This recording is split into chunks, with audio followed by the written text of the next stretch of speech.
You ask Tiger to solve. This deals with linear equations with one unknown. The final result is x equals 6. Let's solve it step by step.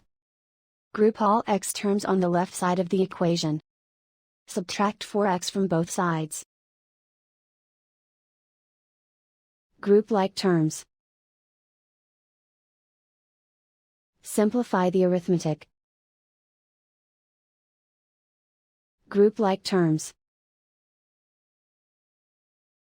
Simplify the arithmetic. Group all constants on the right side of the equation. Add 7 to both sides. Simplify the arithmetic.